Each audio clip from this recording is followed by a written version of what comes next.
ഇത്രയും തെളിവുകൾ കിട്ടിക്കഴിയുമ്പോൾ പിന്നെ എങ്ങനെ വിശ്വസിക്കും എൻ്റെ ചേച്ചി ഇത് ചെയ്തതെന്ന്? ഞാൻ ഒരിക്കലും വിശ്വസിക്കത്തില്ല. കാരണം തലേ ദിവസം വരെ വീട്ടിൽ വന്ന് അത്രയും സന്തോഷിച്ച് ഹാപ്പി ആയിട്ട് പോയ ഒരാൾ പിറ്റേ ദിവസം ഇല്ലെന്ന് എല്ലാ കാര്യങ്ങളും എന്തുണ്ടെങ്കിലും വിളിച്ച് എൻ്റെ അടുത്ത് ആദ്യം പറയുന്നത്. അങ്ങനെ ഒരാൾ കോൾ ചെയ്തത് പോലും ഇല്ല, ആർക്കും ഒരു കാര്യവും പറഞ്ഞിട്ടില്ല. പിന്നെ എന്താ നമുക്കറിയത്തില്ല. പിന്നെ നമ്മൾ ഇപ്പോഴാണ് ഈ വീഡിയോസൊക്കെ നമുക്ക് കാണുന്നത്. ഇതുവരെ ഞങ്ങളുടെ വീട്ടുകാരും ഇത്രയൊക്കെ ചേച്ചി സഹിച്ചിട്ടുണ്ടെന്ന് അറിയത്തില്ല.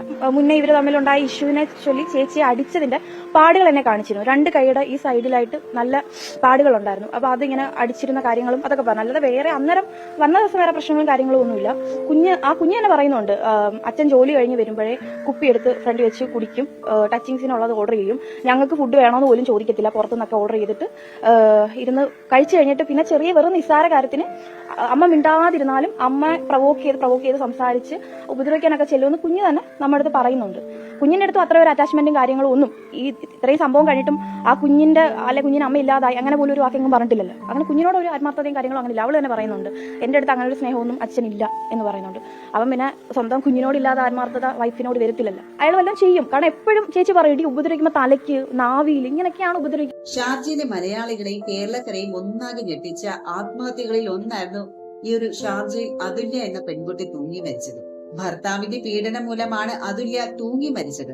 അതുല്യയുടെ മാതാപിതാക്കളും സഹോദരിയും ബന്ധുക്കളും എല്ലാം ഭർത്താവായ സതീഷാണ് അതുല്യയുടെ മരണത്തിന് കാരണമെന്നും പറഞ്ഞിരുന്നു. ഇയാൾ വീട്ടിൽ പൂട്ടിയിട്ടിട്ടാണ് ജോലിക്ക് പോയിരുന്നതെന്നും മദ്യവെച്ച് വല്ലാതെ ഉപദ്രവിക്കുമായിരുന്നു എന്നും ബന്ധുക്കളടക്കം പറഞ്ഞിരുന്നു. എന്നാൽ ഇതൊക്കെ വെറും ആരോപണങ്ങൾ മാത്രമാണെന്നും താൻ കാരണമല്ല അതുല്യ മരിച്ചതെന്നും പറഞ്ഞ് സതീഷും രംഗത്തെത്തിയിട്ടുണ്ടായിരുന്നു. അതുല്യയുടെ മരണവുമായി ബന്ധപ്പെട്ട് സതീഷിനെ അറസ്റ്റ് ചെയ്യുകയും പിന്നീട് പോലീസ് ജാമ്യത്തിൽ വിട്ടയക്കുകയും ചെയ്തിരുന്നു. എന്നാൽ കഴിഞ്ഞ ദിവസം തന്നെ സതീഷ് അതുല്യെ മർദ്ദിക്കുന്നതിന്റെ ദൃശ്യങ്ങൾ പുറത്തു വന്നിരിക്കുകയാണ്. അതിൽ തന്നെ വളരെ ക്രൂരമായിട്ട് അതുല്യയോട് പെരുമാറുകയും മോശമായിട്ടുള്ള രീതിയിൽ സംസാരിക്കുന്നുണ്ട് അയാള്.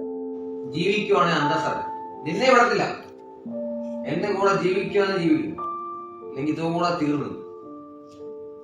നീ ഷാർജയിലും പോത്തില്ല, നീ അത് ഞാനാ പറഞ്ഞു.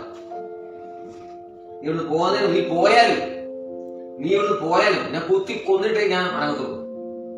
സതീശ പറഞ്ഞു, നീ എവിടെ പോകും? നിന്നെ കൊന്ന് കൊല വിളിച്ചിട്ട് ഞാൻ ജയിലിക്കണം, അല്ലെ എനിക്ക് ജയിലിക്കിടക്കാൻ പറ്റുമോ? ഞാൻ സ്വയം തൃപ്തിച്ചാൽ ഈ മതി. ഞാൻ ജീവിതക്കാർ അന്തസ്സായിട്ട് ആഘോഷിച്ചതാണ്. നീ ഒരു പെണ്ണിന്റെ കൂടെ ജീവിക്കണമെന്നോ ആരുടെ പോകണമെന്നോ ഇത്ര സാധനങ്ങളുണ്ട്. എണ്ണായിരത്തി 8,500 രൂപ.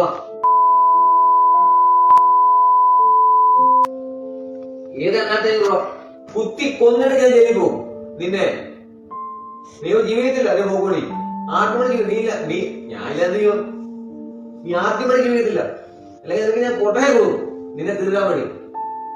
എനിക്ക് 1 മാസം പൈസ വേണമെങ്കിൽ നീ കൊട്ടയം കൊടുക്കാൻ വേണ്ടി, ഞാൻ തീർക്കാൻ വേണ്ടി. എനിക്കാരെ കാണിക്കാനുള്ള എന്റെ ദേഹത്ത് നിങ്ങൾ തൊട്ട് കഴിഞ്ഞാ ഞാൻ ഇവിടെ ബഹളം വയ്ക്കും. 10 വർഷത്തിലേറെയായി അതുല്യക്ക് സതീഷിന്റെ പീഡനം സഹിക്കേണ്ടി വന്നിട്ട് ദിവസവും മാനസികമായും ശാരീരികമായും സതീഷ് അതുല്യെ വേദനിപ്പിച്ചിരുന്നു. മോശം വാക്കുകളും പറയുകയും അവളെ ചെറുതായി കാണുകയും ചെയ്യുമായിരുന്നു. ചിലപ്പോൾ അടിക്കുകയും തള്ളുകയും ഒക്കെ ചെയ്യും.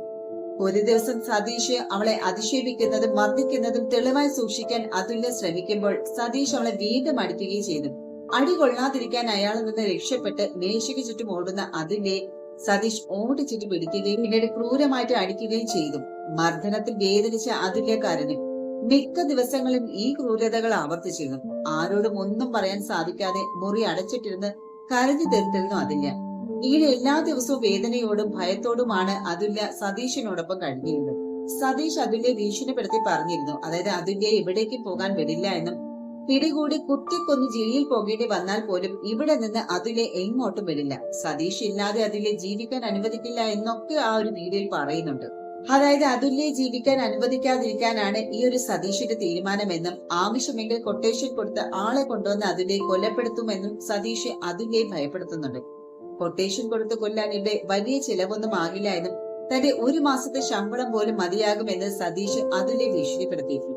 ഇങ്ങനെയൊക്കെ പറഞ്ഞുകൊണ്ടാണ് അതുല്യെ സതീഷ് മർദ്ദിച്ചിരുന്നത്. ഇതെല്ലാം സഹിച്ചു നിൽക്കാൻ സാധിക്കാതെ ഇരുന്നപ്പോഴാണ് അതുല്യ ആത്മഹത്യ ചെയ്യുന്നത്. എന്നാൽ സതീഷ് പറഞ്ഞതുപോലെ അതുല്യെ കൊട്ടേഷൻ നൽകി കൊലപ്പെടുത്തിയതാണോ എന്നുള്ള സംശയിക്കുകയാണ് ഇപ്പോൾ മാതാപിതാക്കൾ. ജീവിതം തുടങ്ങിയതേ ഉള്ളൂ എൻ്റെ മകള്, ജീവിതം ഇനി അങ്ങോട്ട് കിടക്കും. അങ്ങനെ പച്ച ജീവനത്തെ ഉള്ള ഒരു സ്ത്രീയെ, ഒരു 10 വയസ്സുള്ള ഒരു കുഞ്ഞിൻ്റെ അമ്മയെ ഇവൻ ഇല്ലായ്മ ചെയ്ത്, ഇവൻ്റെ കൊടും ക്രൂരതകൾക്ക് മുന്നിൽ ഇല്ലായ്മ ചെയ്ത് നിർമ്മാർജ്ജനം ചെയ്ത് അതിൻ്റെ വിഷ്വൽസ് കാണുമ്പോൾ എല്ലാവർക്കും മനസ്സിലാവുമല്ലോ. അന്ന് എന്താണ് സംഭവിച്ചത്, ഇവന് ആ കുഞ്ഞിനെ അന്ന് എന്താണ് ചെയ്തത്. പിറ്റേന്ന് രാവിലെ പുതിയ ജോലിയിൽ പ്രവേശിക്കാനും അന്ന് ജന്മദിനവുമായിരുന്നു. സന്തോഷവതിയായ അനിയത്തിയുടെ വീട്ടിൽ റൂമിൽ നിന്ന് ബിരിയാണിയും കഴിച്ച് യൂണിഫോമുമായിട്ട് ജോലിക്ക് പോകാൻ പോയ എന്തുകൊണ്ട് അങ്ങനെ സംഭവിച്ചു, അന്ന് അവൻ എന്താണ് അവിടെ ചെയ്തത്, അന്ന് അവളെ ചെയ്ത ഉപദ്രവം, അവളെ മാരകമായി അവൻ ഉപദ്രവിച്ചിട്ടുണ്ട്.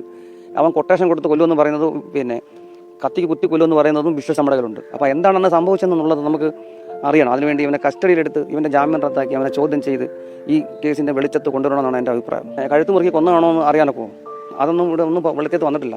അന്ന് എന്താണ് സംഭവിച്ചത്? ഒരു സന്തോഷവതിയാകുമ്പോൾ പിന്നെ ചിരിച്ച് കളിച്ച് ഫോട്ടോ സ്റ്റാറ്റസ് വിട്ട് അവൾ വെറുതെ പോയി അങ്ങനെ ചെയ്യുമോ? സ്വയം ജീവൻ കളയില്ലല്ലോ. 10 വർഷമായിട്ട് അവൾ സഹിച്ച യാതനയും വേദനയും നീതിപൂർവ്വം കണ്ണു തുറന്ന് കാണട്ടെ എന്നാണ് എൻ്റെ വിശ്വാസം. അത് കണ്ട് അവനെ അതിന്റെ നിയമത്തിന്റെ മുമ്പിൽ കൊണ്ടുവരണം. ജൂലൈ 19 ഷാർജയിലെ റോളയിൽ വെച്ചായിരുന്നു അതുല്യെ ആത്മഹത്യ ചെയ്ത നിലയിൽ കണ്ടെത്തിയത്. അതുല്യെ ഭർത്താവ് കൊല്ലുമെന്ന് ഭീഷണിപ്പെടുത്തുന്ന കൂടുതൽ ദൃശ്യങ്ങളാണ് കഴിഞ്ഞ ദിവസം പുറത്തു വന്നിരുന്നത്. കുടുംബം ക്രൈംബ്രാഞ്ചിന് കൈമാറിയ ആ ദൃശ്യങ്ങളാണ് ഇപ്പോൾ പുറത്തു വന്നത്. 10 വർഷം ക്രൂരപീഡനം സഹിച്ചെന്ന് അതുല്യ വീഡിയോയിൽ പറയുന്നുണ്ട്. ഭർത്താവിനോടൊപ്പം ഏറെ നാളായിട്ട് ഷാർജയിലായിരുന്നു അതുല്യ. ജോലി കിട്ടിയതും സതീഷ് ഇവരെ വിടാൻ സമ്മതിച്ചിരുന്നില്ല. ഭർത്താവിന്റെ പീഡനം മൂലം സഹിച്ചു കഴിയുകയായിരുന്നു. മരിക്കുന്നതിന് തൊട്ടു മുൻപാണ് അതുല്യക്ക് അവിടെ നിന്ന് ഒരു മോളിൽ ജോലി ലഭിക്കുന്നത്. ഈ ജോലിക്ക് വേണ്ടി പോകാൻ ഇരിക്കുന്നതിന് മുൻപാണ് അതുല്യ തൂങ്ങി മരിച്ച നിലയിൽ കണ്ടെത്തിയത്. വസ്ത്രങ്ങൾ വാങ്ങിയതും പുതിയ ജീവിതം ആരംഭിക്കാനുള്ള ആ ഒരു പ്രതീക്ഷയും ഒക്കെയും അതുല്യെ ഉറ്റുനോക്കി നിന്നപ്പോഴാണ് ദുഃഖകരമായിട്ടുള്ള ഈ ഒരു സംഭവം നടക്കും. ശരിക്കും പറഞ്ഞാൽ പിറന്നാൾ ദിനത്തിലായിരുന്നു അതുല്യ മരിക്കുന്നത്.